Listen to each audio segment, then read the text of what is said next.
Bueno, después de la introducción de ayer, parece que me quedé sin qué decir. No, vamos a distribuir la presentación como en tres momentos, ¿no? En la primera etapa hasta 50, la segunda etapa hasta lo de Pío IX y luego lo de 13, ¿no? Pero ahorita vamos a ver lo de la independencia, el primer momento, que es de 1810 a 1850 más o menos, los cambios que hay y las posturas que sostienen, retomando ya en específico lo que decíamos a grandes rasgos el día de ayer, ¿no? Yo estoy convencida, y no sé si lo voy a demostrar, de que los primeros o últimos obispos novohispanos, los últimos obispos presentados por el rey, y los primeros obispos mexicanos, los presentados por el gobierno de México, todos ellos eran respetuosos del Papa, pero mantenían una prudente y racional distancia. Eso yo creo que así lo puedo tipificar, ¿no? O sea, era, cuando digo prudente y racional distancia, no está mi amigo Antonio para que me diga qué es eso, ¿no? Pero es el acomodo de la doctrina pontificia a las circunstancias nacionales. En ese sentido lo estoy entendiendo. Ningún obispo, excepto la Bastida, se atrevían a decirle que no, ¿verdad?, al pontífice, pero era una prudente y racional distancia. Espérenme, es que estoy... Sí, ahora sí ya, perdón, que me había ido a lo que ya les había contado. Ahora, vamos a empezar así a ver lo que pasa un poquito con los acontecimientos de España de 1808 y la independencia y la primera reforma liberal.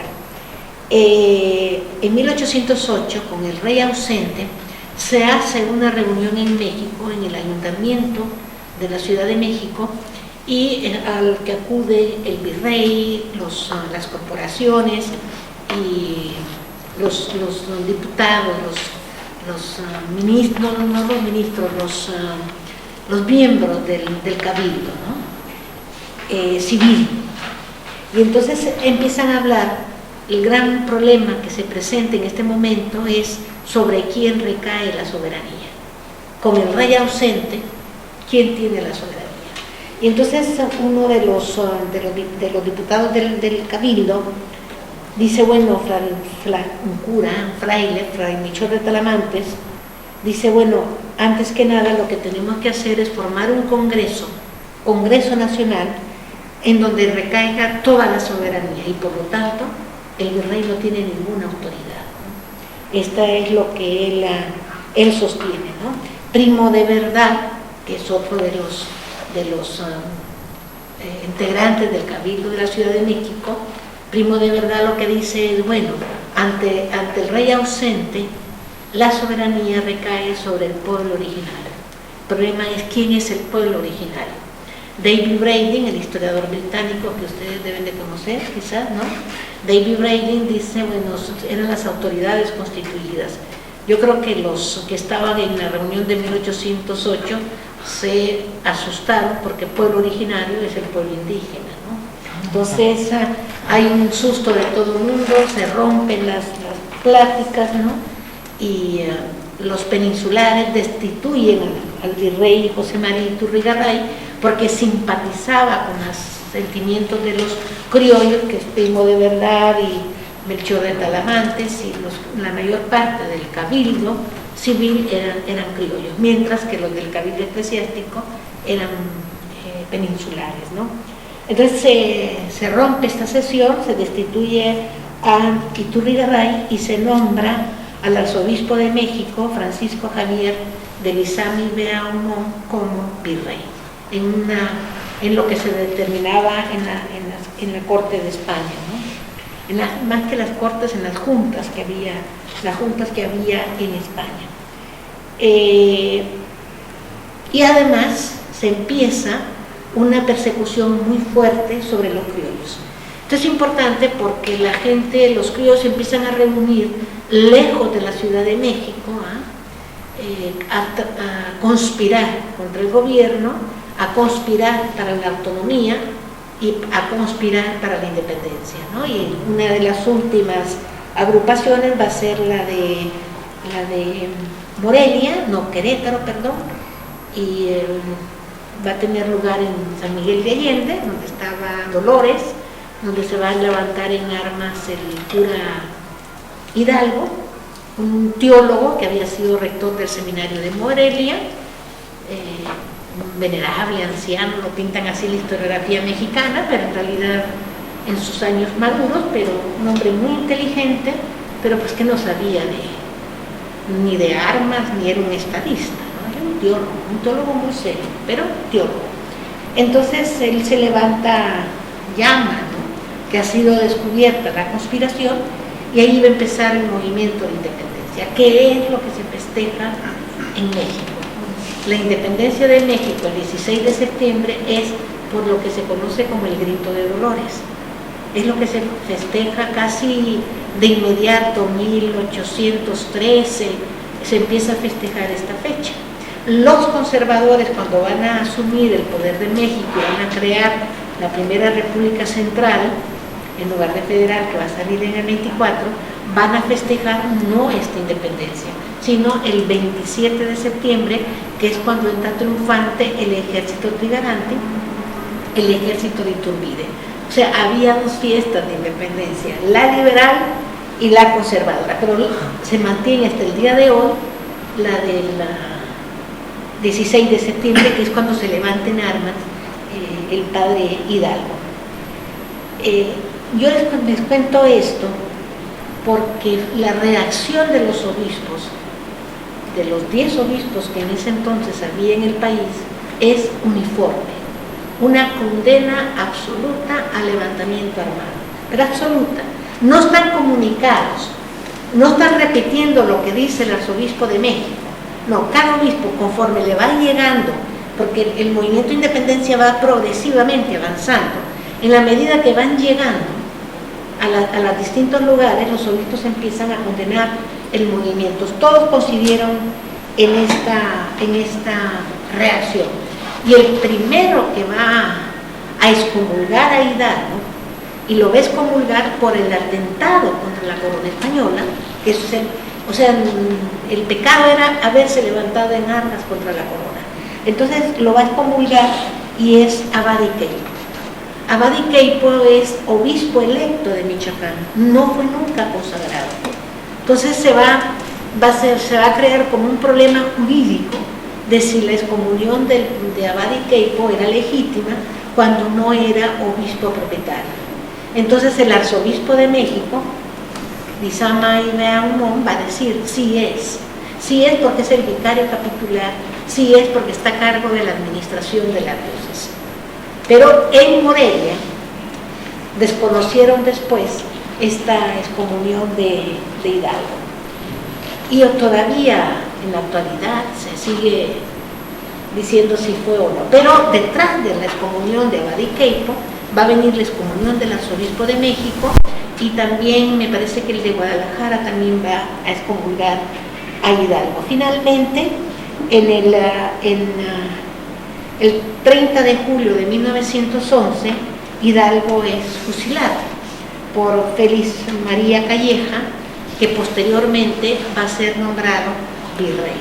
Félix María Calleja es militar y es muy importante Calleja, porque Calleja va a tener una acción muy, muy cruel, ¿no? De hecho, decapita a varios de los seguidores de Hidalgo y las cabezas son circuladas por todo México. Se ponían en los centros de las plazas para decir no se pueden levantar contra el rey, ¿no? Atemorizar a la población. Y la bandera la toma otro sacerdote formado en Morelia, que es Morelos. Y Morelos va a hacer toda una campaña por el sur, pero Morelos sí es un gran estratega militar. Morelos también es teólogo, moralista, ¿sí? Pero Morelos tiene una gran dimensión como estadista y militar. No es Hidalgo. Para mí el gran actor de la independencia es Morelos. Pero así como Hidalgo enfrentó a Abad y Queipo, el obispo de Oaxaca va a enfrentarse con Morelos. Y es bien curioso porque ambos bandos, tanto los obispos como los independentistas, van a decir que están llevando a cabo una guerra justa, porque es justo lo que hacemos, porque los que buscamos la libertad estamos luchando por un bien superior y los que defendían la monarquía están defendiendo un bien mayor, ¿no? La gran falta de los insurgentes fue quebrantar la lealtad al monarca y empiezan a escribirse muchas cartas pastorales ensalzando a Fernando VII, expresando su apego a la religión y la defensa de la monarquía. Estos son los últimos obispos no obispados, ¿no? Los últimos obispos nombrados, presentados ante el Papa para ser designados obispos y siempre los aceptaron, ¿no? En 1815 se va a fusilar a Morelos. El obispo Bergosi Jordán es un personaje, porque todos los obispos lucharon contra la independencia, pero al mismo tiempo eran ilustrados, la mayoría de ellos, ¿no? Pero Bergosi Jordán no solamente lucha contra la independencia, Bergosi Jordán forma un ejército en Oaxaca para luchar contra Morelos. Entonces, escribe a los curas, escribe a los indios de Oaxaca y les dice: no, ustedes no pueden luchar, no se pueden sumar al movimiento rebelde, tienen que sumarse a este movimiento de defensa de la religión y de defensa de la monarquía, de defensa del rey. Religión y monarquía iban unidas en el discurso de Bergosa y Jordán. Y Morelos decía exactamente lo mismo, pero era religión e independencia y una guerra justa.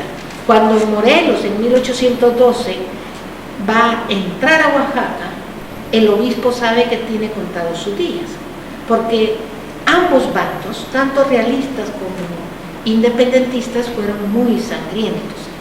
De hecho, cuando Abad y Queipo excomulga a Hidalgo, lo excomulga porque autorizó la matanza de españoles, ¿no?, de los peninsulares. Igual acá, Bergosi Jordán, que es el obispo de Oaxaca, tiene miedo de lo que le puede hacer a Morelos, y cuando Morelos está avanzando a la ciudad de Oaxaca, Bergosi Jordán abandona la sede y se va a la Ciudad de México, porque había sido designado en 1811 era arzobispo electo de México, y no se fue inmediatamente para poder combatir a Morelos. Cuando Morelos va a entrar, entonces decide abandonar la sede de Oaxaca y regresar a tomar posesión supuestamente de la arquidiócesis de México. Pero esto es 1812, todavía hay unos escenarios bastante fuertes entre la Ciudad de México y Querétaro. La persecución de los independentistas en Querétaro, que está muy cerca de la Ciudad de México, por Bergosa y Jordán y por el Cabildo Eclesiástico de México, ¿no? Entonces hay un ambiente de dureza, ¿no? Y decían: es que en Querétaro la gente es chismosa. Querétaro es una ciudad muy bonita, la tienen que visitar cuando vayan, pero eran muy chismosos, siguen siendo chismosos, pero además todos aquí son independentistas, pero lo esconden. De hecho, uno de los personajes más importantes de Querétaro, el padre Osores, que va a ser después canónigo de la catedral y que va a ser diputado en el Congreso Constituyente de 1823, el que va a hacer la Constitución del 24, la primera Constitución federal, es Félix Osores también, ¿no? Eran verdaderamente convencidos de la independencia, pero ocultaban sus posiciones por el temor a las represalias, ¿no? Entonces, el 16, ya fusilado Morelos en el 15, no se fusila en la Ciudad de México porque tanto Bergosi y Jordán, pero sobre todo el nuevo arzobispo, porque el rey no autorizó el nombramiento de Bergosa y Jordán, como tampoco autorizó el nombramiento de Abadiqueira. Entonces Bergosa y Jordán le dijo que se regresara a la diócesis de Antequera, y dice Bergosa y Jordán: ¿cómo me voy a regresar de donde salí con el prestigio de venir a tomar la arquidiócesis de México? Y no se va, no obedece al rey. Finalmente el nuevo arzobispo, José de Fonte, va a decir: bueno, muy bien, que no se fusile a Morelos en la Ciudad de México, porque qué horror ver sangre, que se fusile fuera de la Ciudad de México. Todo esto creó un malestar muy grande contra esta iglesia monárquica, ¿no?, del pueblo, ¿ya?, el pueblo y de muchos curas y frailes, sobre todo, porque la independencia está llena de frailes, curas y monjas participando en la revolución. Y ya en 1816 la mentalidad del clero ha cambiado. Si algunos tenían dudas todavía entre monarquía y república, en 16 empieza a cuestionarse la idea de un gobierno absoluto de origen divino, y empieza a buscarse como la creación de una república, ¿no? La situación parece como detenida en el tiempo, no se acaba la insurgencia, se hacen decretos para llamarlos a la paz, para que entreguen las armas, pero queda como detenido el proceso. Los independentistas en las montañas, pero hay algo ahí, persiste todavía, hasta 1820, cuando toman los liberales el poder en España, ¿no? Con el regreso de los liberales viene una serie de medidas liberales: la desamortizaciones, la supresión de los jesuitas y las órdenes monásticas, la reducción de los conventos, prohibición de noviciados, abolición de la inmunidad del clero en el ramo criminal, ¿no?, y reducción del diezmo a la mitad. Todas estas decisiones que se toman en España asustan a las dos corporaciones más poderosas de México, los comerciantes y la iglesia. Y si no podemos permitir que eso se vaya a aplicar en México, entonces hacen toda una serie, ahora una conspiración por la independencia, que ya no está en manos de los criollos y de las indígenas y de las castas, sino que es las corporaciones, la gente de poder, las que deciden hay que independizarse, y es cuando se nombra Agustín Iturbide al frente del antiguo ejército real para hacer la independencia. Y se va a crear el 24 de febrero, se hace de 1821, un año después, se hace la declaración de independencia con el Plan de Iguala, que es un declaro de independencia absoluta de España. Se conservan los privilegios y los fueros del clero, se garantizan las propiedades y se establece la católica como la religión del Estado. O sea, es todo lo contrario a lo que se estaba haciendo en España, ¿no? El problema es que Iturbide se hace una serie de acuerdos para tratar de establecer una monarquía con un representante Borbón, pero no se acepta en España, y entonces Iturbide es declarado emperador, ¿no? Y con el apoyo de los dos obispos más importantes que quedan vivos en este momento, que es Juan Ruiz de Cabañas, el obispo de Guadalajara, que es el que corona a Iturbide, y el que da el discurso de la coronación totalmente favorable ante Dios, el cielo y la tierra, es el obispo de Puebla.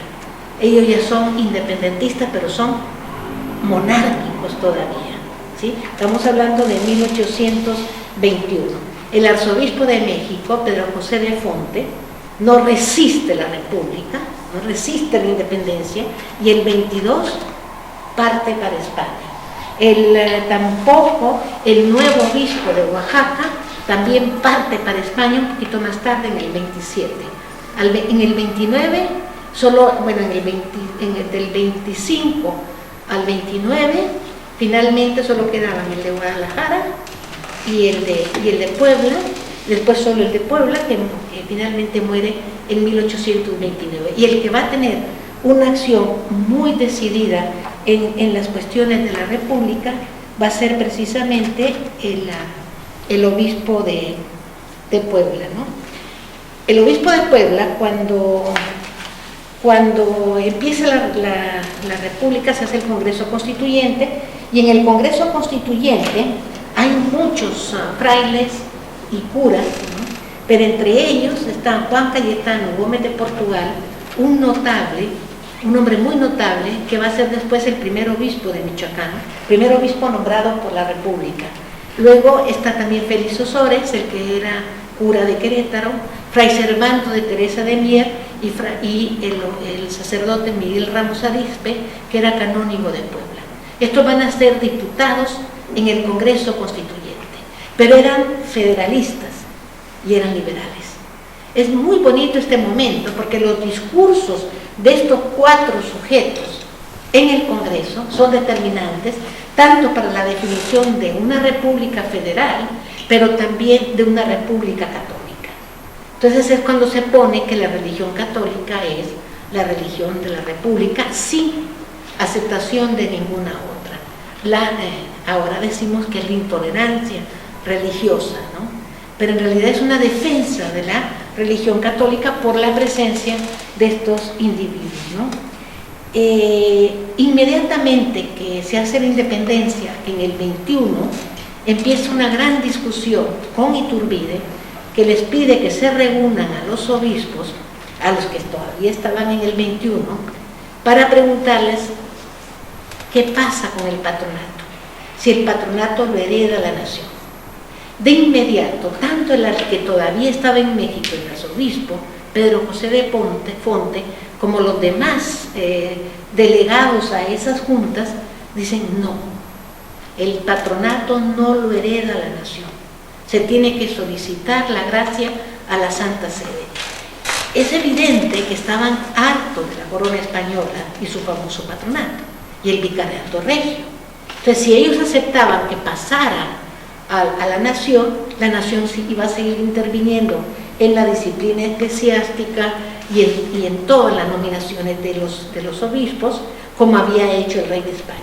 Y habían sido las reformas borbónicas de finales del 18, habían sido muy duras para la iglesia, entonces nadie quería repetir esos asuntos, no tenían claro que los reyes tenían el poder delegado para regir y controlar los destinos de la iglesia en la Nueva España, y no querían que eso se repitiera.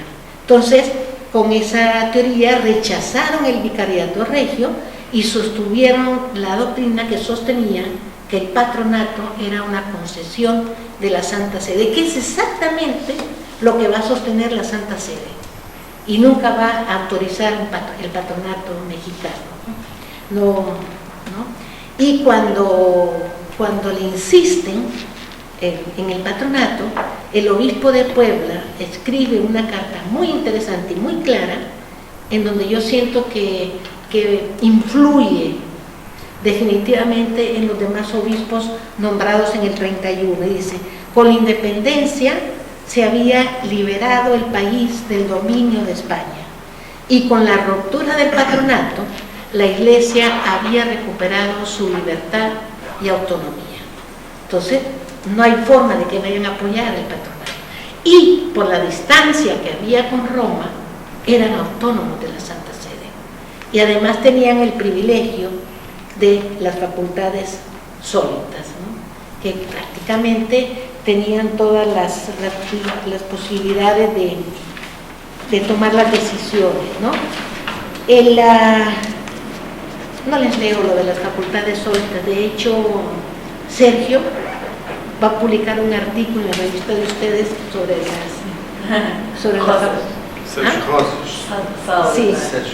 Sergio Rosas, sobre las facultades sólidas, ¿no?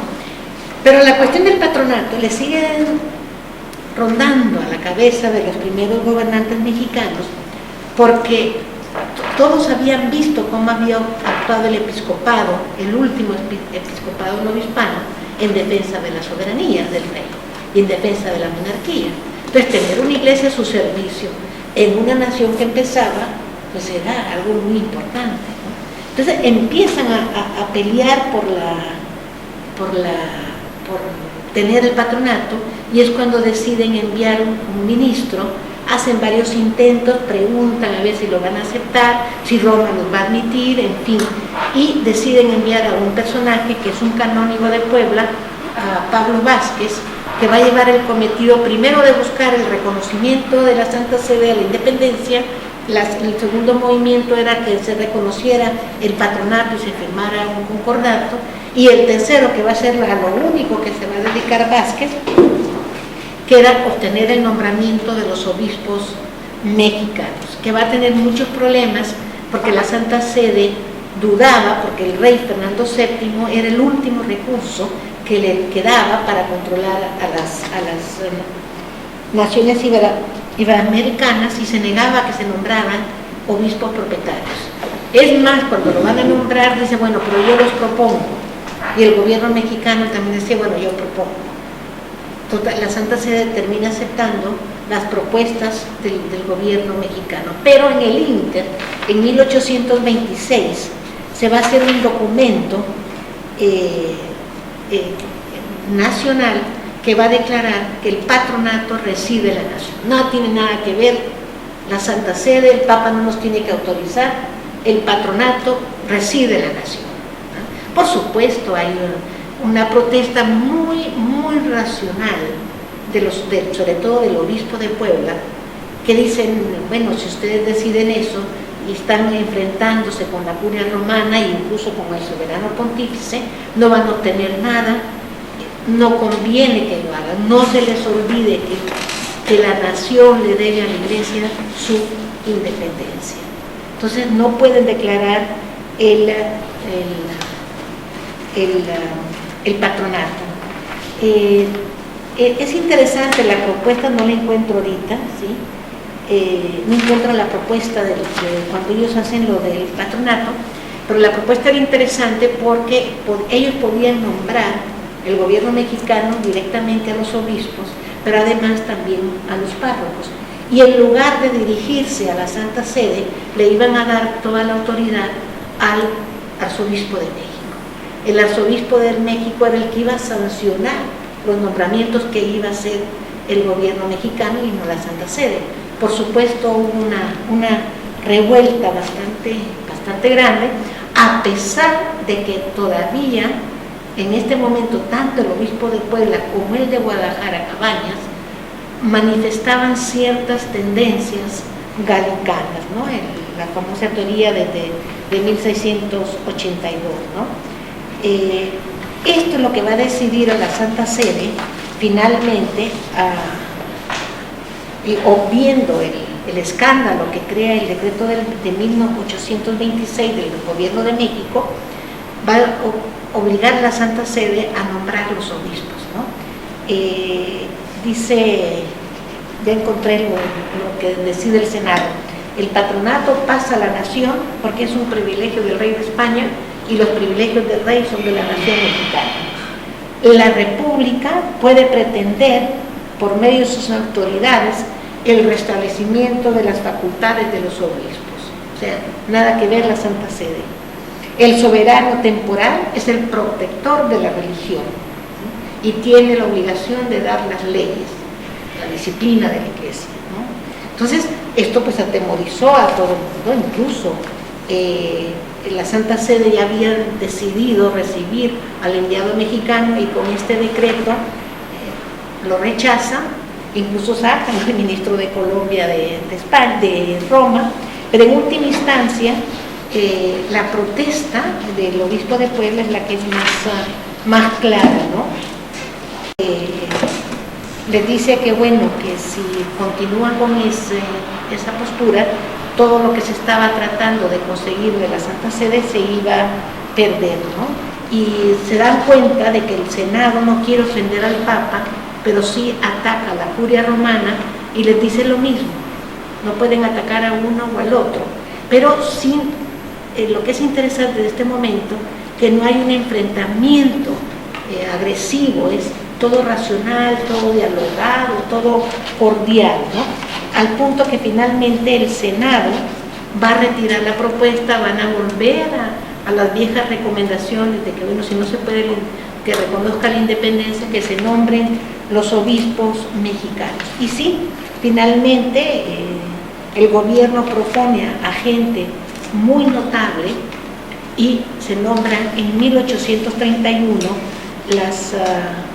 los primeros obispos del país. Y aquí es donde es muy interesante, porque los hombres que nombran en 1831 son individuos muy destacados, se dice en Roma que se deben de escoger personas que estén cerca del gobierno. Y efectivamente todos los obispos que son nombrados en 1831 no son los 10, son 6 nada más. 6 obispos, dicen, sí tenían una gran cercanía con el gobierno mexicano. El de Puebla va a ser Pablo Vázquez, el que habían mandado de negociación a Roma. El de Michoacán va a ser Juan Cayetano Gómez de Portugal, que había sido diputado en el Congreso Constituyente. El de Subiría había sido diputado por la parte de Durango y iba a ser el obispo de Durango. Pero de todos ellos, ya dos diócesis quedan sin nombramiento porque estaban vivos sus titulares. El arzobispo de México, porque estaba en España, se había ido pero no había renunciado a la diócesis, y la Santa Sede no le pide la renuncia, ni el rey, que todavía estaba, y el de Oaxaca, que también se había ido para España. Entonces esas 2 diócesis van a quedar sin nombramiento. De hecho, el arzobispado de México va a quedar sin obispo hasta 1839, igual que Oaxaca. Y en 1839 la Santa Sede va a escoger a un canónigo que ni siquiera hace la primera carta pastoral, no hace una carta pastoral cuando toma posesión. Entonces, desde 1822, cuando se va Ponte, el obispo de Puebla, del arzobispo de México, hasta 1850, que es nombrado Lázaro de la Garza, todos esos años gobernó al arzobispado el cabildo en sede vacante, por decirlo así. Y cuando tiene el arzobispo Paredes, no tiene la fuerza, ni como que no tiene autonomía, como que sigue siendo el cabildo el que está gobernando a la iglesia. Entonces, los que quedan con el pensamiento fuerte es el de Puebla, Pablo Vázquez, y el de Michoacán, Cayetano Gómez de Portugal. Pero Cayetano Gómez de Portugal es un hombre liberal y es un hombre federalista.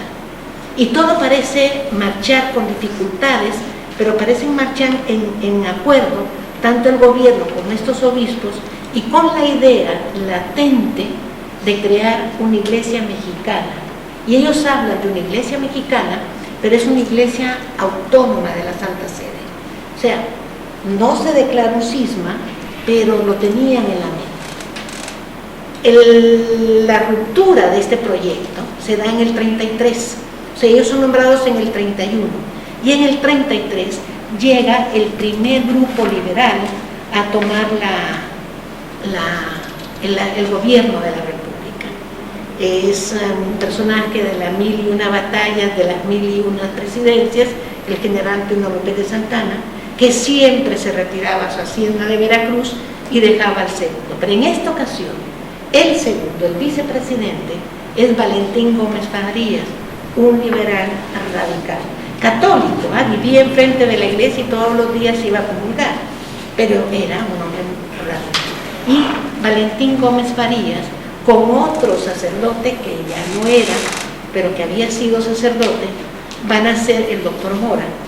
Son los que van a hacer la primera reforma liberal. Y es una reforma muy interesante porque plantea, entre otras cosas, primero decreta el patronato nacional. Aquello que se había dicho en el 26, que nunca se derogó aquel decreto del 26, aunque se dijo, se echa para atrás, pero en el 33 Gómez Farías, en ausencia del presidente y él asumiendo las funciones de presidente, decreta el patronato nacional. Y de inmediato empezar a nombrar las parroquias, los curas párrocos. Por supuesto, es el momento en que el Gómez de Portugal y el obispo Vázquez de Puebla dicen no. no puede hacer eso, ¿no? Y creo que en este momento es que se define no tener una Iglesia Nacional independiente de la Santa Sede. Creo que fue fundamental esta reforma. Posteriormente, el 17 de agosto del 33, se va a hacer la secularización de las misiones de California, que van a seguir haciendo ruido hasta finales del siglo XIX, que eran de los jesuitas, se le quitan los recursos, y el Estado dice, no se preocupen, yo voy a pagar a los párrocos de las misiones de California, cosa que nunca hizo. Posteriormente, después, también se ordenó la abolición del fuero militar, y es de la desgracia de la reforma del 33, al tocar el fuero de los militares y además crear las milicias cívicas en sustitución del ejército, que era el ejército realista todavía. En ese momento el ejército queda inconforme. La Iglesia está molesta por el que se le había quitado, porque se había dado el patronato regio, pero además se va a tener un gran proyecto de educación. Y para hacer ese proyecto de educación se va a cerrar la Universidad Pontificia y el Colegio de Todos Santos, se le van a quitar sus recursos y se van a utilizar, bueno, y las bibliotecas. Se va a crear la Biblioteca Nacional, que todavía existe en mi Universidad, ¿no? La Biblioteca Nacional se crea en este momento con todas las bibliotecas que estaban en la Universidad Pontificia y en los distintos colegios, incluso de los jesuitas. Los recursos de estas instituciones se quitan para crear instituciones civiles. La idea era formar a la juventud mexicana sin los fundamentalismos religiosos. Esto va a crear un profundo malestar en la Iglesia, ¿no? Y además dicen que la educación de los seminarios están bajo la responsabilidad del gobierno, peor por ahí. Y la otra medida que fue muy popular, son dos medidas que fueron profundamente populares, que es abolir la coacción civil para el pago del diezmo y para el cumplimiento de los votos monásticos. Entonces, la Iglesia reaccionó, los obispos y los cabildos en sedes vacantes, que eran 4, reaccionan de diferente manera a este decreto de los diezmos que tocaba las finanzas, la sobrevivencia de las instituciones, ¿no? Entonces reaccionan diferente. El Arzobispado de México, que no tiene, 33 todavía no tiene nombrado al Arzobispo de México, el cabildo no tiene relación con el pueblo. Había parroquias que no tenían párroco, por eso el empeño del gobierno de tener un párroco en cada lugar, ¿no? Porque ahora las parroquias no eran lo que son, no son lo que fueron, ¿no? Pero la vida de una sociedad dependía de la parroquia. Entonces, por eso era tan importante nombrar a los párrocos. Entonces, en este momento, la que se quita la coacción civil, el Cabildo de México, del Arzobispado de México, no tiene la relación con los feligreses y las finanzas se van para el suelo, no entran, la gente deja de pagar el diezmo. En cambio, el obispo de Michoacán, Juan Cayetano Gómez de Portugal, recorre toda la diócesis, incluso manda cartas a todos los obispados y dice, es una oportunidad. Efectivamente nos puede lastimar que la gente no pague el diezmo, pero si se crea la conciencia de la responsabilidad católica de sostener a la Iglesia, es mucho más sano que si no se tiene. Y efectivamente hasta el día de hoy, una de las iglesias, una de las poblaciones que sigue pagando el diezmo religiosamente es la gente de Michoacán, hasta el día de hoy. Y esto es por el obispo Portugal. En cambio en Yucatán, que el obispo les dijo, no paguen el diezmo. Hay una pelea muy grande de los obispos posteriores para pagar el diezmo, y la gente dice, ¿por qué vamos a pagar el diezmo? Si nos dijeron que no, y la República lo quitó.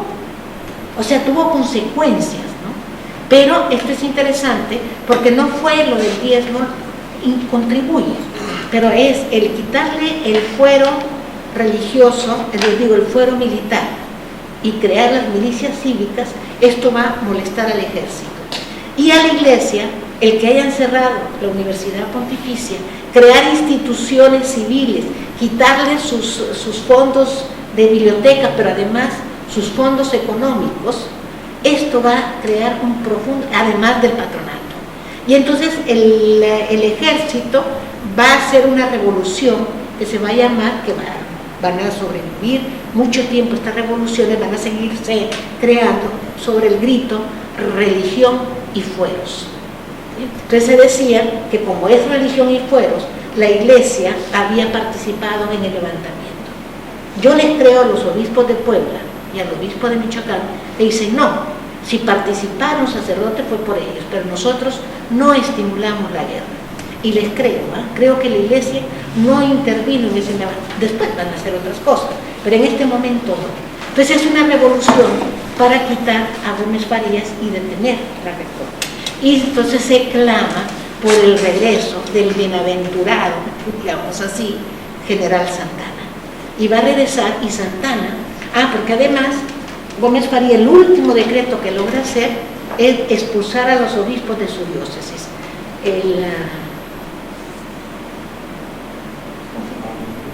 Maurilio decía que la ley no puede expulsar, que por ley no se puede expulsar a un ciudadano de su país. En este caso no se expulsa del país, pero sí de la diócesis. Se sacan de la diócesis, se les dice abandonen su diócesis para dejar libre, que no estorben.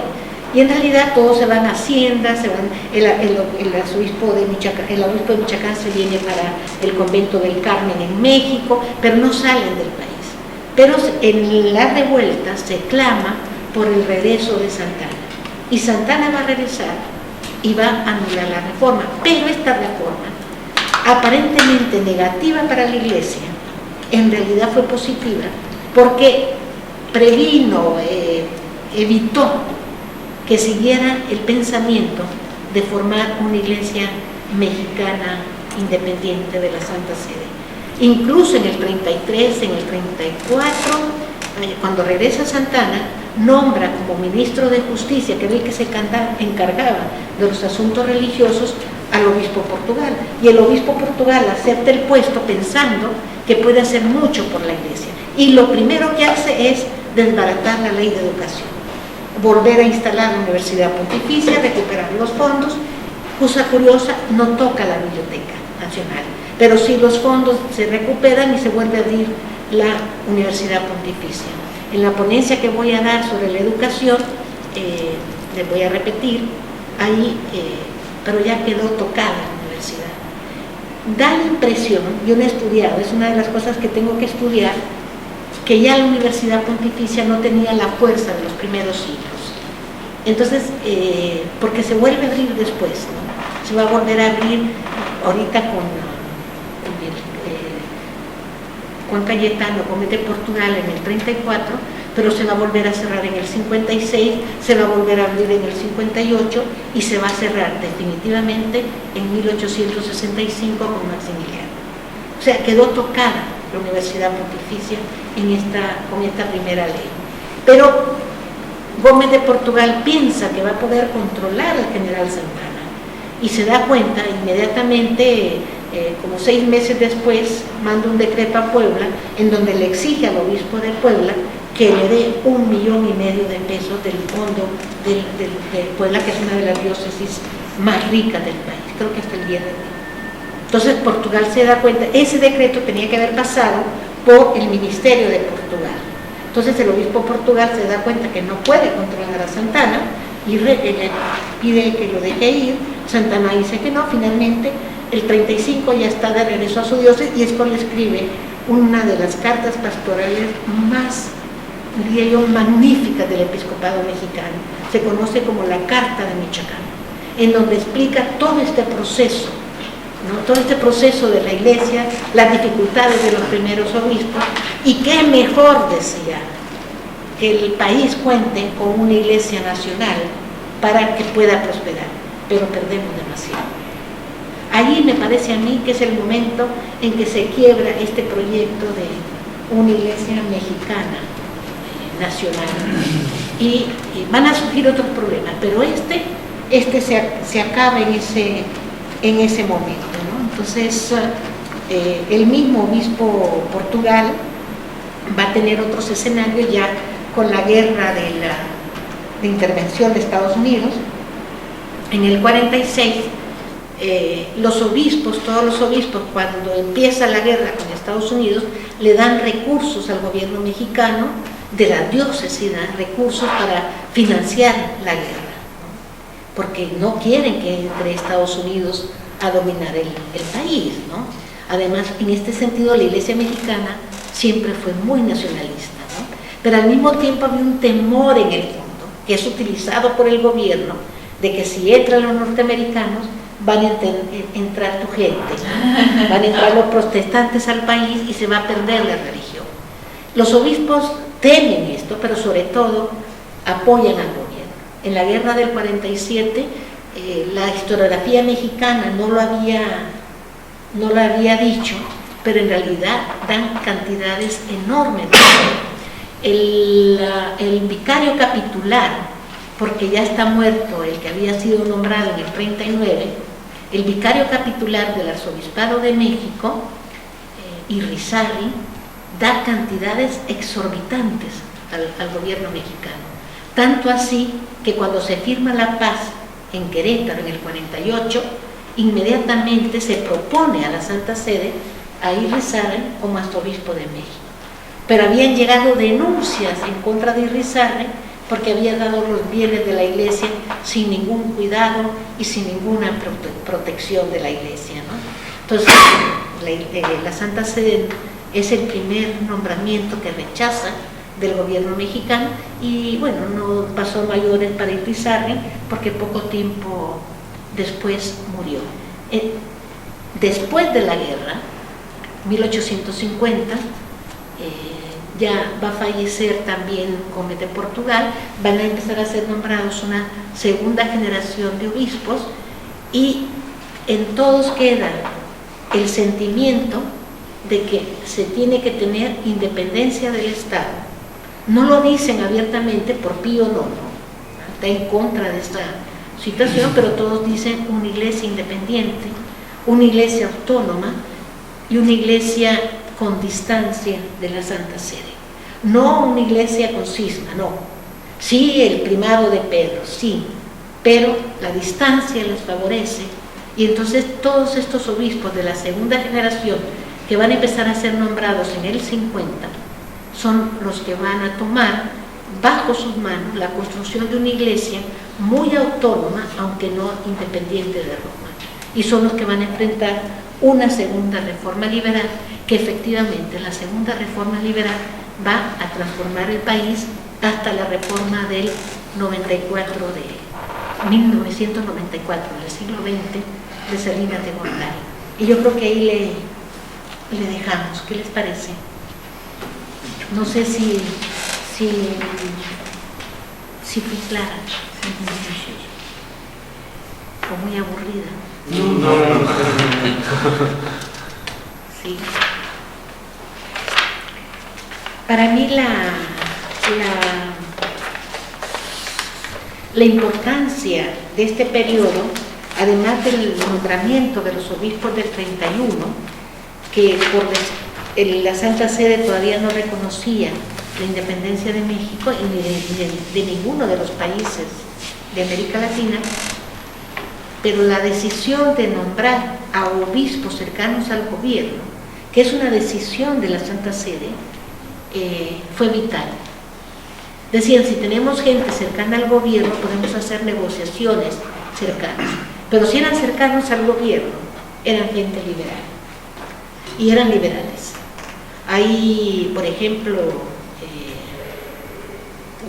Juan Cayetano en los 50, en el 47, 1847, cuando está la guerra, en la intervención de Estados Unidos, el gobierno mexicano va a hacer un decreto en enero del 47 sin negociar, dice, desamortización de los bienes eclesiásticos. Y Portugal dice que no. ¿Por qué? ¿Por qué van a desamortizar los bienes?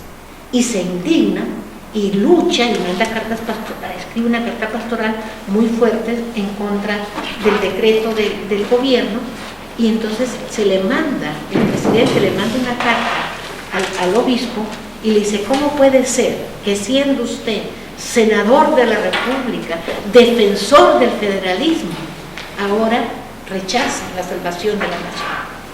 Y él se lamenta y dice, nunca pensé que al formar parte del Congreso del 24 iba a tener tantas repercusiones en mi vida hasta 1850. Y muere con esa amargura de si no se había equivocado de haber participado en el Congreso. Creo que no se equivocó realmente, ¿no? Y es un hombre muy querido.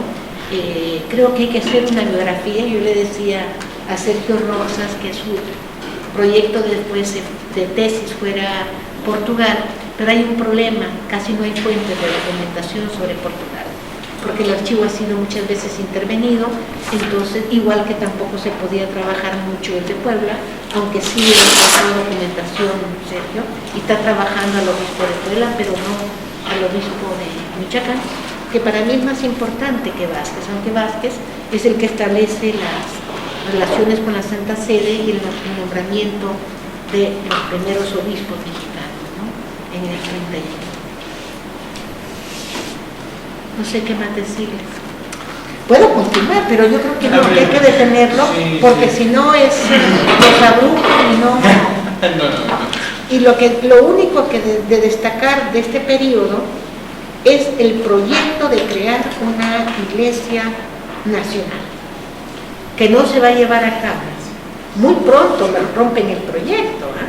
Estamos hablando de los primeros obispos son del 31, y para el 33 la primera reforma liberal les va a poner en evidencia que están en manos de un gobierno que no aprecia a la iglesia, ¿no? Y que no van a ir a ningún lado.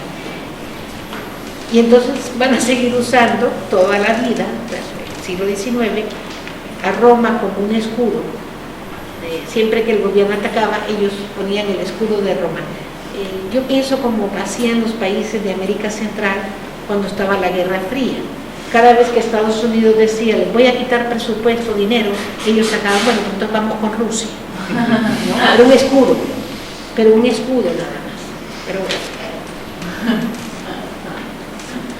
fica aberto, podemos começar por algumas perguntas, esclarecimentos que alguém tenha, ou então já comentários, perguntas. Críticas. Sim, mas não, muito ignorantes, mas ao mesmo tempo muito específicas. Os bispos que designou como novo-hispanos anteriores a 1831 eram digamos assim, eram da Nova Espanha ou eram espanhóis? Los obispos que llegan al 15, 1815, eran peninsulares, españoles, eran peninsulares y criollos, ¿verdad? El obispo de Puebla era criollo, que es nombrado en 1815, pero la mayoría de los obispos eran peninsulares, hasta 15. En 15 empiezan a nombrar criollos, muy pocos, pero hay. De hecho, uno de los grandes resentimientos en la Nueva España es que los criollos son la gente pensante, la gente formada, la gente activa de la Nueva España, y están rezagados de los puestos importantes, ¿no? Sus refugios, por eso todo viene de los ayuntamientos, eran los ayuntamientos civiles y eclesiásticos, ¿no? Por eso los movimientos de cambio vienen del ayuntamiento civil, ¿no? Los obispos no hispanos eran peninsulares hasta el 15, pero los criollos eran peninsulares, por decir, su mentalidad, su mentalidad era más, por eso son nombrados, ¿no? Pero ya... Por isso são contra a independência, não por isso, mas naturalmente são contra a independência. Totalmente, todos. Y son contra la independencia porque ataca todo lo que ellos habían creído, todo por lo que ellos luchaban, por quien estaban donde estaban. No hay que olvidar que la propuesta era del rey, con todas las ligas políticas, negociaciones, pero la propuesta final es como después el gobierno mexicano. ¿Cómo hace los nombramientos el gobierno mexicano? Le pide a las distintas sedes, los cabildos, en sede vacante, que le hagan una propuesta. Es más, en 1840, creo que es, o 50, la Secretaría de Justicia, que era y Negocios Eclesiásticos, pide a todos los obispos del país que le hagan una lista de gente que es notable en sus diócesis que pueden ser consideradas para las promociones al episcopado. Simplemente para que cuando llegue el momento, tener nombre, ¿verdad? Pero al llegar el momento de que quedaba una sede vacante, se pedía al cabildo de sede vacante que mandaran 3 nombres. Por supuesto, en muchas ocasiones manipularon los nombramientos. Por ejemplo, cuando se iba a nombrar Irizarry, hay una acción del gobierno que lo nombrara. En primer lugar, porque el que iba en primer lugar era el que era supuestamente el mejor y el que debería de seleccionar el gobierno. E em que ano é que a Santa Sé reconhece a independência del México? Quando? 21. Não, mas a Santa Sé reconhece em 1821, só logo. A ver, no te entendí. La Santa Sé, La Santa Sede no reconoce la independencia hasta 1834.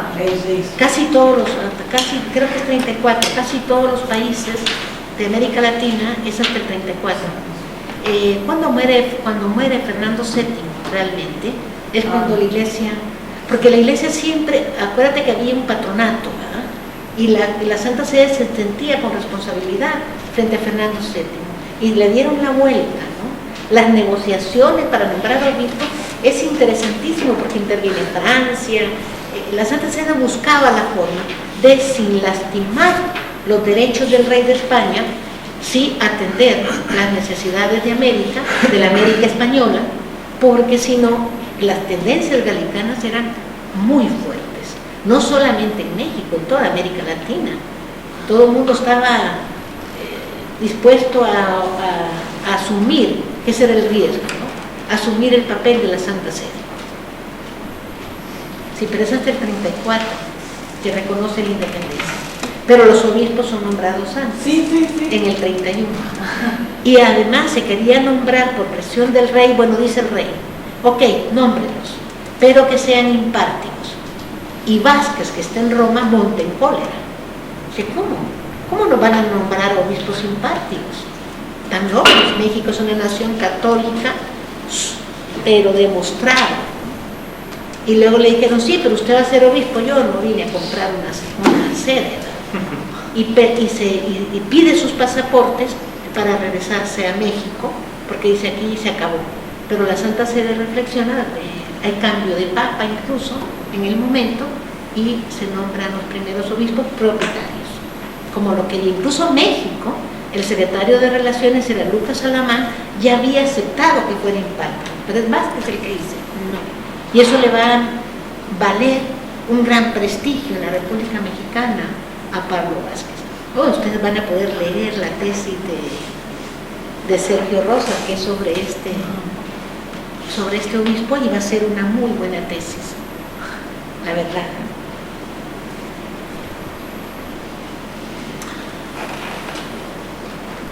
Podemos chamar a esta primeira fase, a partir da independência, o primeiro liberalismo mexicano?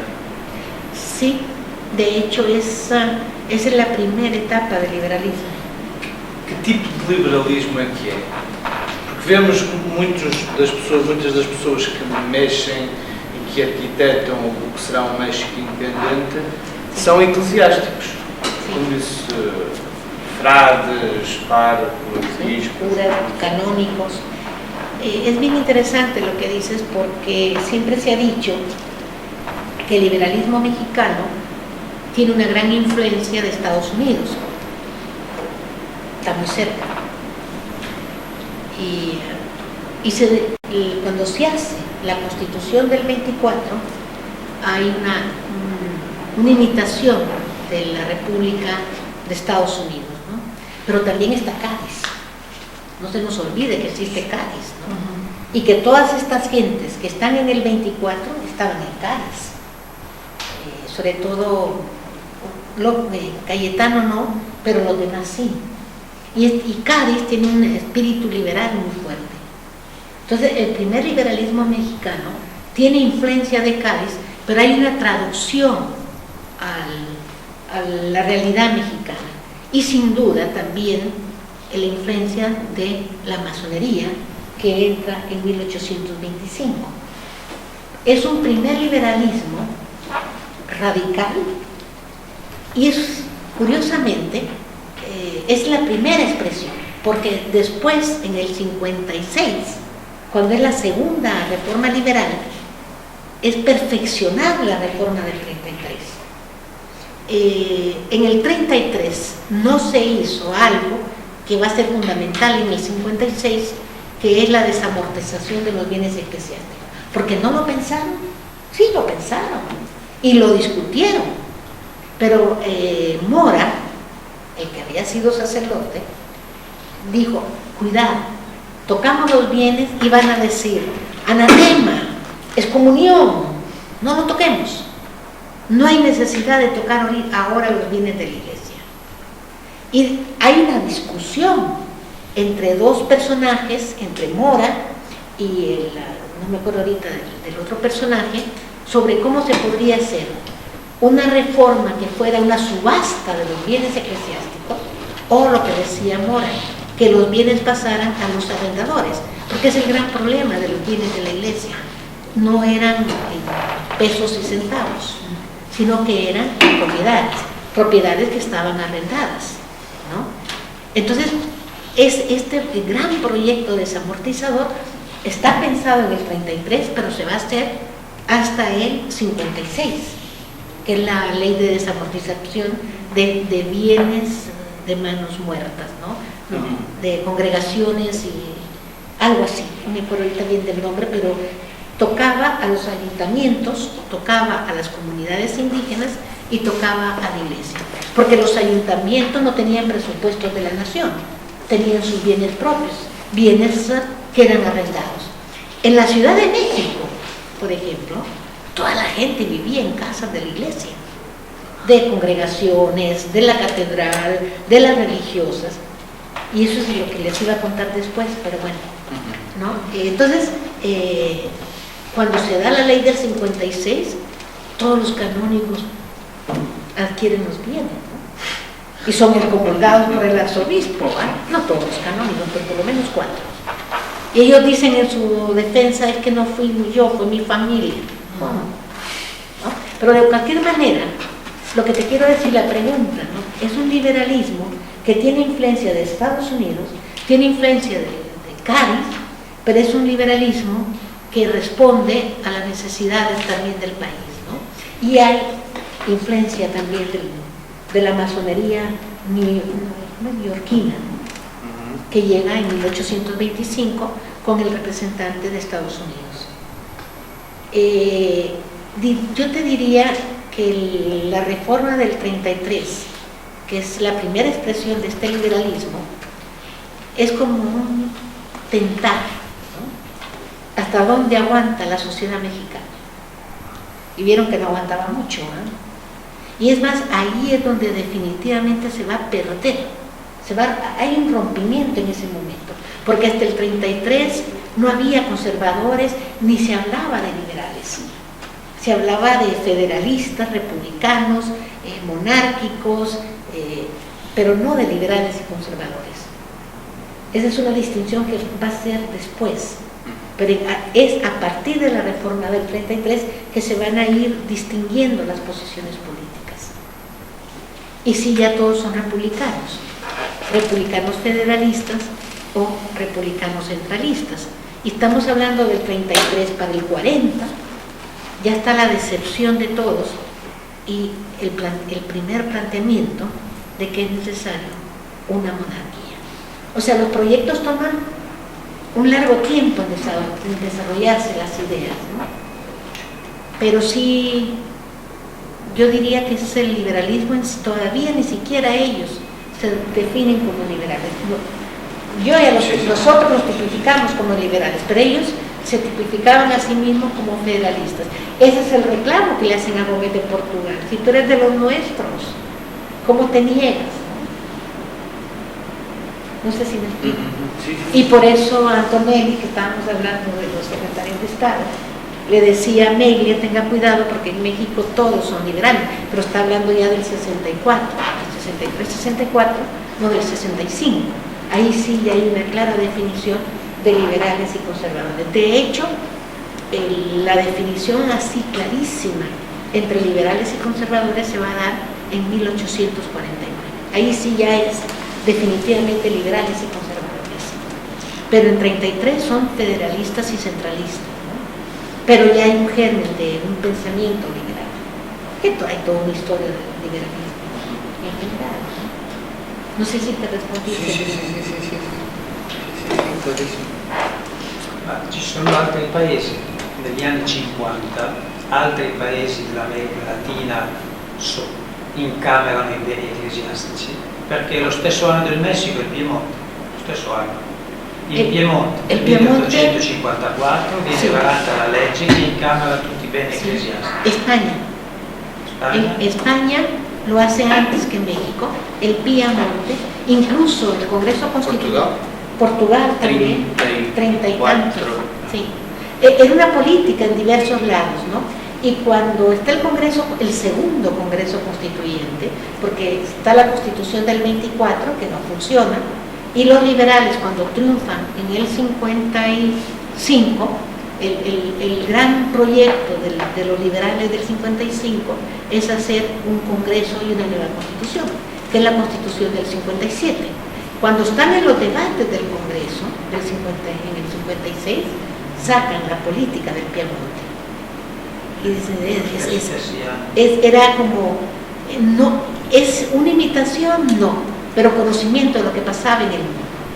Esto a mí me impresiona porque las noticias tardaban 3 meses en llegar, ¿no? Las de 1808 se conocen 3 meses después por los barcos, el tiempo que tardaba en las noticias de llegar en un barco, ¿no? Pero estaban enterados de lo que estaba pasando en el mundo.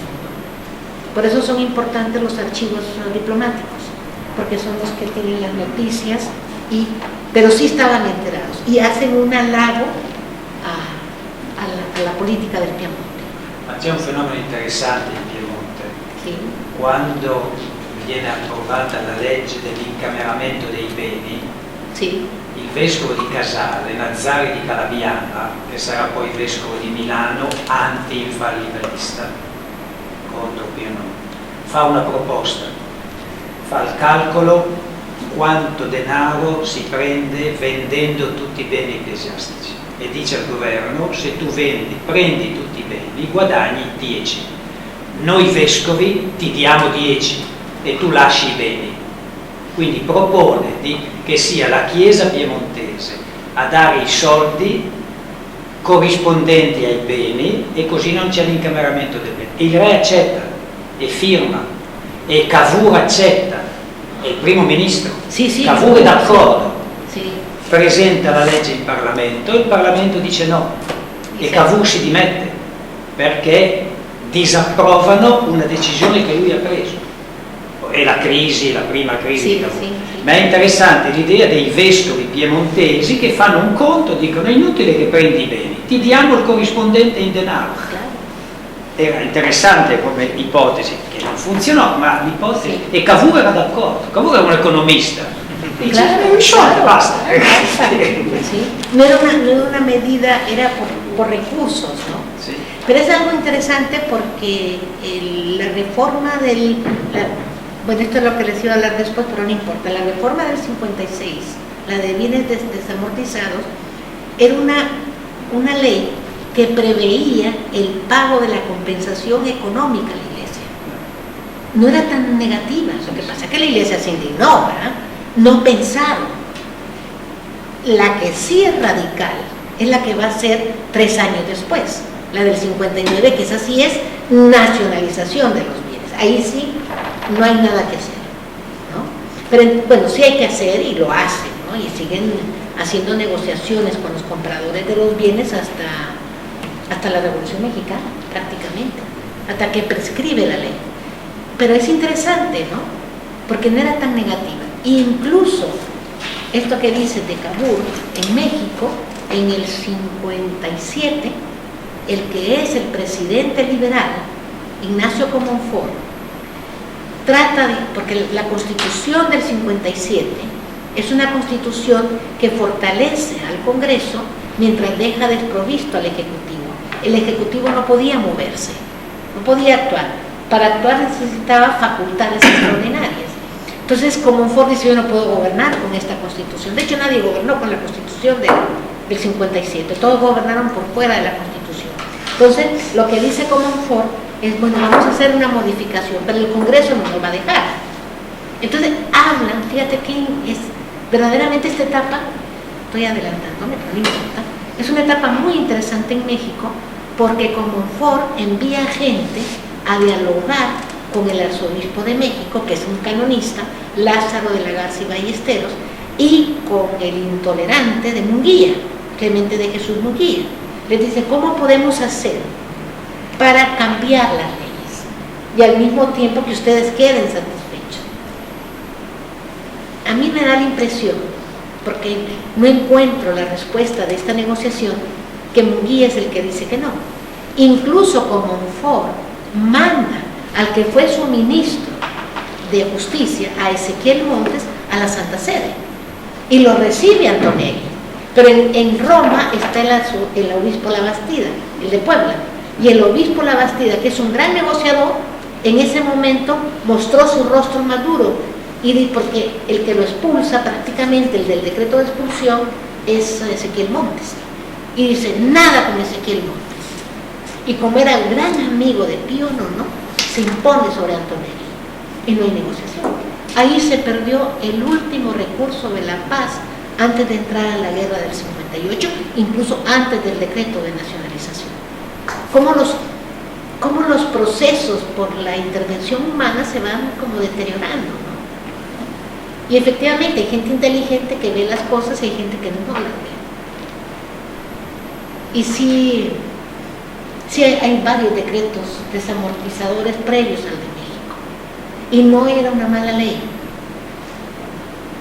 La que sí fue radical fue ya en el contexto de la guerra, y ahí sí, de reforma entre liberales y conservadores y la Iglesia, en el 59. Ahí sí perdió la Iglesia. Se recuperó, pero en el tiempo. Pero yo lo que quería mostrar más que nada era eso, ¿no? Que hay un proyecto de una Iglesia nacional que se pierde, y se pierde en el 33. Dice, ¿cómo no el gobierno sería feliz de contar con una iglesia como la anglicana? Eso dice Portugal. Dice, pero nosotros perdemos mucho, entonces no lo vamos a hacer. Pero era um projeto como a Igreja Anglicana, ou era um projeto simultaneamente distanciado tanto quanto de Roma e distanciado tanto quanto do governo? Era un proyecto, sí soñaban con independencia. Dos dois, De los dos quer de lados. Roma, Sí. quer do governo nacional. Lo que pasa es que con Roma había una ventaja, la distancia, el espacio y las facultades, las famosas facultades sólidas. Entonces, realmente no abusaron de esas facultades, pero tenían mucha autonomía los obispos mexicanos. En la práctica eran muy autónomos y no querían tener un patronato, porque ya lo habían tenido con todos los errores que cometieron los reformadores de Carlos IV, ¿no? Pero lo que es interesante es que sí había un proyecto de independencia del Estado, como de autonomía frente a las... porque no es independencia. Sí. Yo puedo siempre... Y ellos no lo expresan así. El único que lo expresa es el obispo de Puebla en 1826, cuando el Senado decreta el patronato de la nación. Y dice, no se les olvide que ustedes nos deben a nosotros la independencia. Nunca he sabido si se refería al proceso de Hidalgo y Morelos o al proceso de Iturbide, porque en Iturbide ellos intervienen. Puede ser que sea de Iturbide, pero bueno, nos deben la independencia. La independencia se hace por la Iglesia, y lo dice con toda claridad.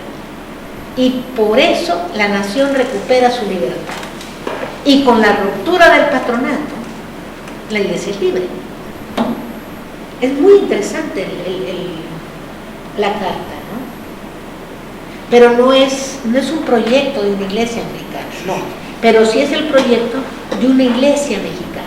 Incluso hablan de una iglesia mexicana. Después ya, porque siempre se dice la iglesia católica en México, pero para ellos era la iglesia mexicana. Y este proyecto de una iglesia mexicana va a pasar al segundo periodo liberal, cuando efectivamente el gobierno mexicano, 1861, va a ser una iglesia católica nacional, la iglesia de Jesús. O sea, este proyecto que estaba antes, pero esbozado como una autonomía, después va a ser una iglesia nacional, que va a ser de tipo protestante más tarde. Mas aí é já o governo que quer essa Igreja Nacional, não os bispos. No, los obispos, ya aquí los obispos ya en este momento. Es el gobierno el que crea la iglesia mexicana nacional, católica, la iglesia mexicana, ¿sí? Y la llama la Iglesia de Jesús. Y la fundan con clérigos canónigos del Arzobispado de México, que fue un famoso padre Aguas, que por supuesto el arzobispo que las cosas, las vueltas que da la vida, el arzobispo Labastida le recomienda que él haga el estudio de los protestantes en México y él se convierte. Y es el gran líder de la iglesia. Sacerdotes y canónicos, no hay bispos. No, era canónico. No, no hay bispos entre la iglesia de Jesús. No, Va a son terminar. canónicos. Termina. No. ¿Qué? Una generación termina, porque si no hay bispo no puede ordenar nuevos sacerdotes. Pero no eran sacerdotes, se convierten en protestantes. Ah, La iglesia de Jesús no es católica. Ellos, los liberales más radicales, Ramírez, decían no peleemos con los católicos, necesitamos a los católicos, necesitamos la identidad católica, no la dispersemos en tantas sectas, ¿no? Y yo creo que esa es la fuerza de la iglesia de Jesús, pero es una iglesia protestante, no es católica. Y la fuerza que tiene es que la gente veía, son varios canónigos que se convierten, y la gente ve al padre Aguas, iban con el padre Aguas. El impacto que tiene que se convirtieran los canónigos al protestantismo fue brutal en el arzobispado. hoy existe también, hoy. La iglesia de Jesús, no, desapareció por los 80. Hay otras. Sí. Hay otras y cada vez más. No hay vacío de poder, ¿verdad? Donde no hay poder llega otro que ocupa. Y la iglesia católica ha perdido espacios físicos y esos espacios están siendo llenados por los protestantes. Antes los protestantes, esto ya es contemporáneo, ¿no? Los protestantes estaban en las afueras de las ciudades, ahora están en el centro. Esto es interesante, ha cambiado y hay menos rechazo. Bueno, en Centroamérica es horrible la combinación. Por eso a mí la preoccupazione, io entiendo a Benedetto XVI. Sai quante sono le chiese cristiane europee divise? Quante sono in Europa? Si dice sempre l'America Latina. Sì. Attualmente in Europa le chiese cristiane che hanno un'organizzazione, sai quante sono? Sono quasi 250. Quasi 250 in Europa. En Europa. 230 circa. Igual que los... Sì, ma si dice sempre l'America Latina. Pero también en Europa. 230. Pero en México no llegamos al extremo de Centroamérica. En Honduras tú prendes la televisión y es el aleluya. Los aleluyas dominan. Aplaudamos al niño Jesús. Y la liturgia se ha vuelto muy carismática, protestante. Brasil, Marcelo, Padre Marcelo. Exacto. Pero esto no está en México en el 61, ¿verdad? Esto es un proceso más lento, pero hoy es. A Igreja de Jesus que durou até os anos 80 do século XIX ou do século XX? A ver, otra vez. A Este es por el Igreja, problema del idioma. a Igreja de Jesus Sim. disse que se prolongou no tempo até Sim. aos anos 80 do século XIX. Del siglo XIX. Sí. Hay gente que dice que todavía está, ¿sí? Pero yo pienso que no, que es otro elemento. Pero hay que estudiarlo, yo no lo he estudiado. Acuérdate que yo entro a los 80 ahora, pero tengo la impresión por la documentación que la Iglesia de Jesús fenece. Además es por las crisis de las iglesias protestantes en Estados Unidos también. Y luego viene además una ola a partir del 71 de inmigración norteamericana protestante. El arzobispo de México, que es mi personaje consentido, porque es el que trabaja la Bastida, está en Roma, porque está después del 67, pero pide que se hagan visitas pastorales y además pide que se haga una encuesta a todas las parroquias y que cuenten cómo está la condición, la situación, no solamente los libros, no, la pregunta esencial es: ¿hay escuelas católicas? Y la segunda es: ¿hay protestantes? Y es interesante porque las respuestas te van y masones. Esas son las dos grandes preocupaciones de esa encuesta del 71. ¿Dónde están?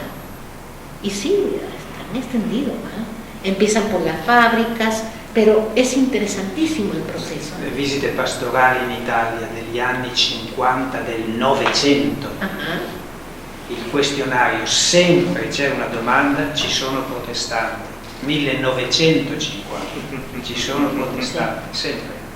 E sempre rispondono. Sì. E io ho la possibilità di sapere quanti protestanti c'erano in Italia in quegli anni, perché dicono sono 7, sono 10, sono 12. Sì. È molto preciso, perché conoscono tutti, no? Ma nel XX secolo. Bueno, en México en 1950 se los apedrea. En México. Piedras a los protestantes. En el Porfiriato, los protestantes pedían la protección de Porfirio Díaz porque está el decreto de libertad religiosa. Pero, por ejemplo, estamos fuera totalmente de lo que es de nuestro tema, pero no importa. Los obispos, con esto del protestantismo, ya en 80 del 800, ¿no? Del siglo XIX, escriben cartas pastorales que se vuelven como difusión del protestantismo, que fue muy interesante. El arzobispo La Bastida no mandó ninguna, ¿no? Él decía predicación, diálogo, pero no escriban. Pero los otros obispos sí, y decían, se reunieron en la casa tal, pues ya la gente sabía, ¿no? Las noticias de los protestantes las dan los obispos. Sí. Es muy, también acá, sí. Entonces es muy interesante porque si la gente no sabía, con la carta del obispo se dan cuenta, como las cartas pastorales se leían en todas las parroquias, sí. Entonces todo el mundo sabía dónde se reunían los protestantes, ¿no? Y hay una combinación en México, por lo menos, una difusión, por una parte, de escuelas. Hay escuelas protestantes, ¿no? Gratuitas. Las católicas no eran gratuitas.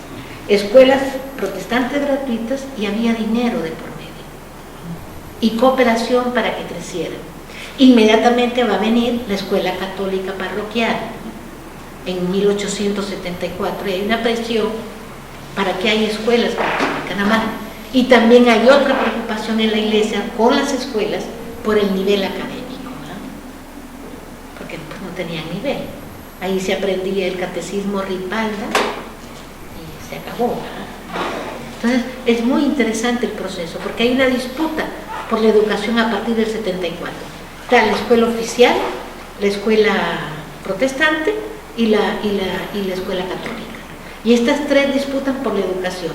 Pero la gente prefiere irse a la oficial, y hay una encíclica de León XIII que dice no manden a sus hijos a las escuelas laicas o neutrales, ¿no? Si hay escuela católica, mándenlos a la católica. Si no, mándenlos a la laica, pero provean de la educación cristiana. Y en Durango, un sacerdote da un discurso, estamos hablando de 1892, lo acabo de consultar en el archivo, y da un discurso que lo invita el municipio y alaba a la escuela, las ideas modernas, las ideas nuevas, y el arzobispo ya de Durango le reclama y le dice: ¿cómo usted está en contra de la doctrina pontificia? Y el sacerdote le dice: no, porque en mi parroquia no hay escuela católica, la única que hay es la oficial, pero tampoco había protestante, menos mal, ¿no? Pero sí hay una disputa por la educación muy fuerte en la última etapa del siglo XIX. Había incluso institutos superiores protestantes muy buenos. En 1880 se va a abrir una normal en el norte del país, y justo cierra el que funda la Universidad Nacional donde yo trabajo. Justo cierra, dice: ¿cómo es posible? No podemos dejar que los protestantes estén formando a los maestros de nuestros niños. Les van a enseñar doctrinas pro-norteamericanas. Necesitamos formar a nuestros maestros. Se van a empezar a crear normales mexicanas.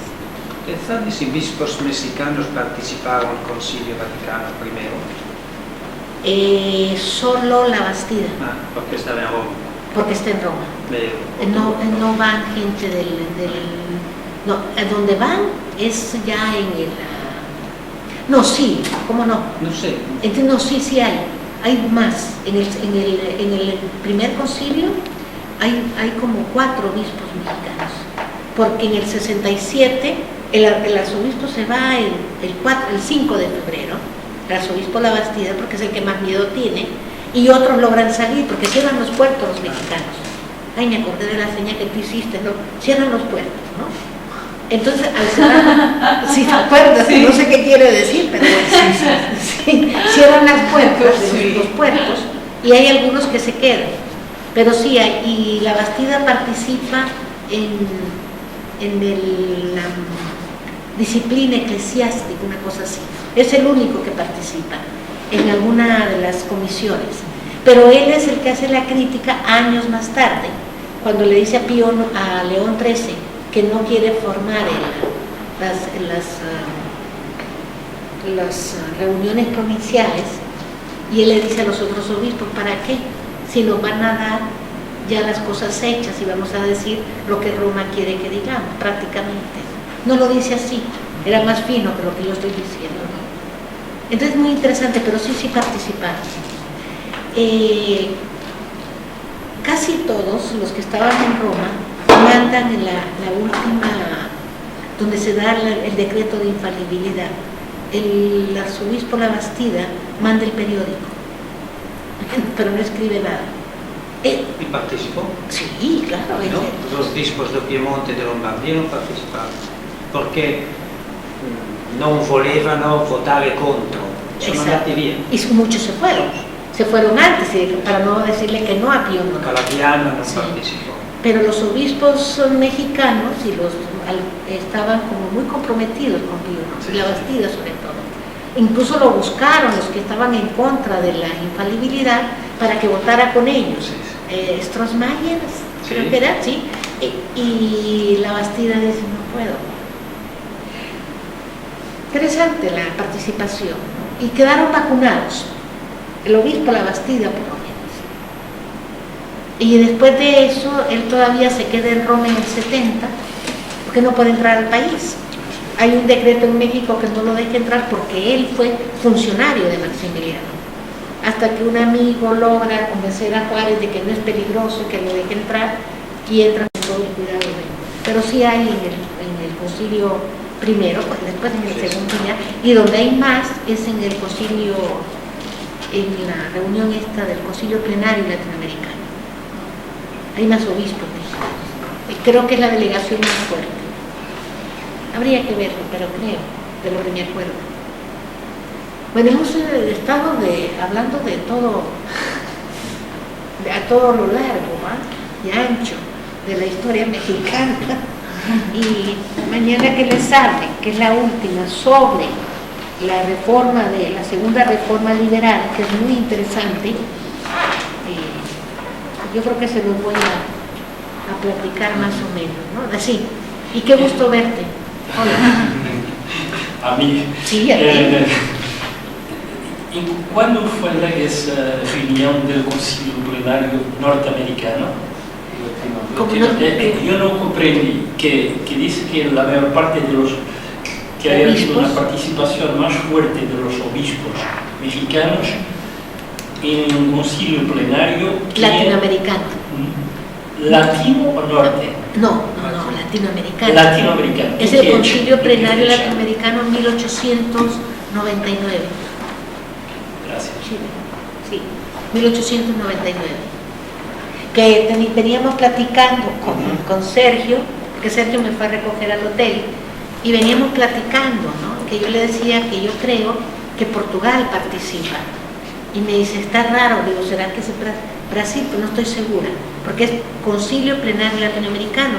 Y le comentaba que había fotocopiado un documento de la reunión que tienen, porque según esto yo leo el italiano, pero le tengo miedo. Cuando hay documentos muy importantes, mejor los fotocopio, para después verlos despacio, ¿no? Y hay una reunión en la Secretaría de Estado con el cardenal Rampolla, que es el secretario de Estado, pero está el que después va a ser nuncio Banotelli. Antes, Banotelli y Di Prieto. Y entonces es muy interesante porque ahí deciden cómo hacer cuando están discutiendo la posibilidad de hacer un convenio, un concordato con Porfirio Díaz. Y entonces le decía yo que a partir, esto es en el 94, en el 96 van a mandar un visitador apostólico a Verarte, que entre sus misiones esencial es crear los concilios provinciales. Y Banotelli, cuando está aquí en Brasil, en Portugal, lo que va a hacer es, me decía Sergio, formar los grupos del episcopado, ¿no? Entonces, muy interesante porque es una política vaticana. Va a mudar con Pío X. Sí, y va a continuar con Pío X, claro. Rampolla, il segretario di Stato, viene messo da parte, e Benedetto XV, tuo, viene messo da parte, perché è il segretario di Rampolla, viene tolto dalla diplomazia e mandato a Bologna e tornerà a Roma come Papa. No sé, pero son políticas muy claras. Molto rigido, molto duro Pio X, mentre Leone XIII è molto. E Rampolla ha una politica molto aperta, muy internacional, que era lo que le decía que no podemos conjuntar, ¿no? Rampolla viene messo da parte, arriva Maria del Val. No, María del Val ya es discendente delle SS. Sí, no es además así come negociador. A Roma dicevano Marie non vale. Sí, terrible el señor, definitivamente. Por favor, é o problema da recusa da romanização. Pode estar em causa uma construção de uma Igreja Nacional no sentido de Roma, Santa Sé também é colonizador. Essa ideia está aí presente? É uma ideia válida no sentido de recusar a Espanha, também se recusa a Santa Sé?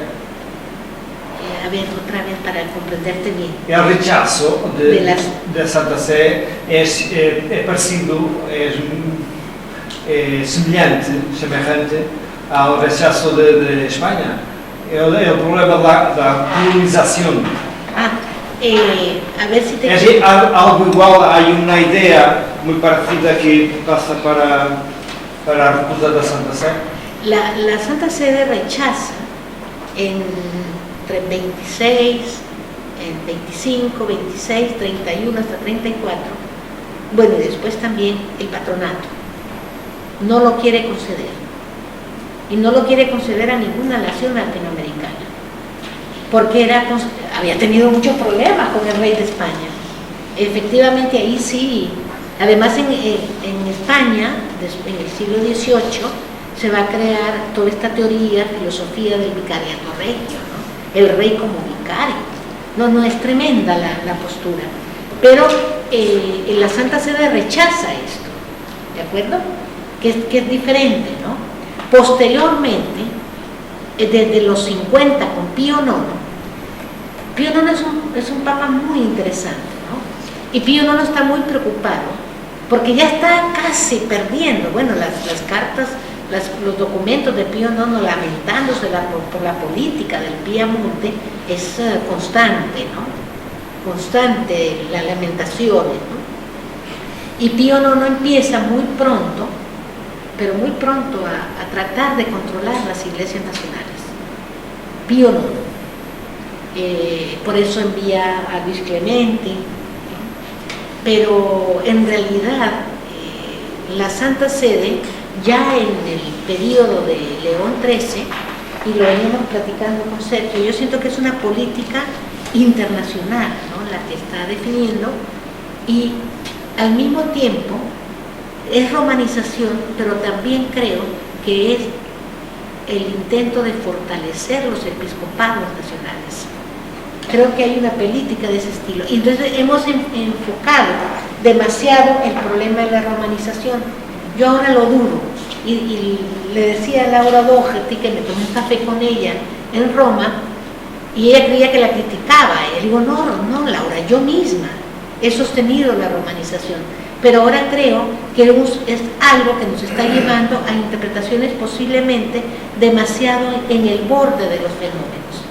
Entonces yo creo que sí hay un proyecto de la romanización, al mismo tiempo se podía traducir en un fortalecimiento de los episcopados, pero les falló el elemento humano. Yo creo que es una política muy interesante. Yo creo que hay que estudiar con mayor profundidad a León XIII. Ya después va a venir Pío X y XII y Benedicto, ¿no? Pero que con ellos va a ser mucho más fuerte. Y en México van a estar los píos latinos gobernando, ¿no? De 12 arzobispados, 10 son píos latinos, ¿no? Egresados del pío latino. Pero creo que es eso, ¿no? Es un intento, y sobre todo de León XIII, de fortalecer los episcopados. Y de ahí la urgencia de estas reuniones y de clarificar las políticas, incluso las desmembraciones de la diócesis, la creación de nuevas diócesis, el purificar o establecer las formas más claras para hacer mejor selección de candidatos, se va a traducir en iglesias nacionales más fuertes. Pero es una hipótesis que tendría que demostrar yo, ¿no? Es una hipótesis, no es algo, ¿cómo le diré? Estoy patinando en los 90 porque apenas lo estoy estudiando, ¿no? Poi Leone XIII sogna di essere un grande diplomatico perché ha fallito la carriera diplomatica. Leone XIII era nunzio in Belgio, sì, e venne mandato via perché sbagliò tutto. Venne mandato a Perugia come castigo perché aveva fallito la carriera diplomatica. Da Perugia viene a Roma come Papa e vuole un po' recuperare una grande tradizione diplomatica. Con Rampolla cerca di creare un rapporto molto diverso. Pio X non viene dalla carriera diplomatica, y además molto es otra... duro, non concepisce trattative, io sono la verità, basta. Mentre Leone XIII sbaglia molto, ma sogna di essere un grande diplomatico.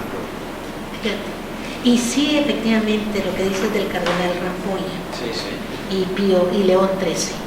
Yo creo que hay que estudiarlos desde otra perspectiva, ¿no? Pero por lo menos... L'avevano fatto Papa vecchio ammalato perché morisse subito, perché Pio IX era stato Papa 33 anni e dice vogliamo un Papa corto. Hanno fatto Leone XIII e lui è rimasto 25 anni, vecchio, ma 25 anni. Bueno, y se pensaba por lo menos que Benedicto XVI iba a ser cortito también, come Giovanni XXIII, che è stato corto. È stato corto, sì.